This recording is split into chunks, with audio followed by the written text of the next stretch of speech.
Picture this. You live in a city the size of a small town. Normal Tuesday, coffee, traffic, maybe a walk along the beach. Then 50,000 people show up at your border in a single day. Not a protest, not a parade, a mass crossing. Half the population of Ceuta just gone through the fence overnight. 57 bodies recovered on the Spanish side alone. Nobody knows how many died on the Moroccan side. Drownings, stampedes, chaos on the breakwater at Tarajal Beach. Spain deployed its military. France slammed checks on its border with Spain. Italy suspended passport free travel for flights coming in from Spanish airports. All of it. One border. 1 week. So, what actually happened here? Because this didn't come out of nowhere. It never does. To understand the crisis, you have to understand what Ceuta actually is. It's a tiny Spanish city sitting on the tip of Africa. Literally, the tip. You can see Morocco from the beach.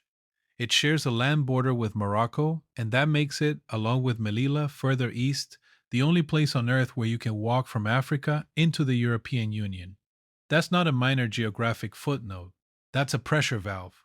For decades, Morocco has essentially served as Europe's border guard, keeping migrant crossings manageable in exchange for diplomatic goodwill, trade deals, and political respect. The moment that relationship sours, the valve opens. And in 2026, something soured it badly. Here's where it gets messy. Spain had recently been cozying up to Algeria, Morocco's rival, the country that funds and houses the Polisario Front, the separatist group fighting Morocco over Western Sahara. That dispute has been running since 1975, when Spain packed up and left the territory and Morocco moved in. 50 years of conflict, a 2,700-kilometer wall of sand and mines cutting through the desert, a promised UN referendum that has never happened. Morocco calls Western Sahara its own. The Polisario calls it occupied land. Algeria backs the Polisario. And Spain apparently decided to have friendlier chats with Algiers. Morocco noticed. Morocco always notices. Analysts pointed out that the timing wasn't exactly subtle. You don't accidentally open your borders to 50,000 people. That's a message written in bodies. This wasn't the first time either. Back in 2021, Morocco pulled the exact same lever. Spain had quietly allowed Brahim Ghali, the leader of the Polisario Front, to receive medical treatment in a Spanish hospital. Morocco found out. Within days, 8,000 people were wading through the surf into Ceuta. Spanish Prime Minister Pedro Sanchez stood at a podium and said it was not acceptable for a government to weaponize migrants over foreign policy disagreements. Strong words.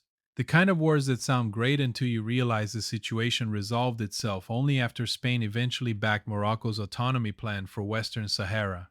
Diplomacy, with a human flood as the negotiating chip. That's the playbook. And in 2026, they ran it again. On the ground in Ceuta, it was pandemonium. Spanish soldiers lined roads and coastlines. People who had made it across were exhausted, soaked, some injured. About half eventually went back. The ones who stayed faced an overwhelmed system in a city of fewer than 90,000 people that had just absorbed more than half its own population as strangers overnight.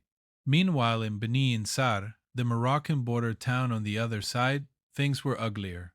Clashes with police, rocks thrown, patrol vehicles set on fire, dozens arrested. The people trying to cross weren't abstract statistics. They were people who had decided the risk was worth it. Some of them didn't make it across. Some of them didn't make it at all. Spain called it a violation of territorial sovereignty.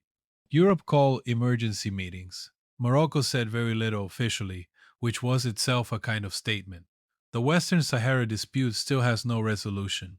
The UN referendum still hasn't happened and probably won't. Algeria and Morocco still aren't speaking.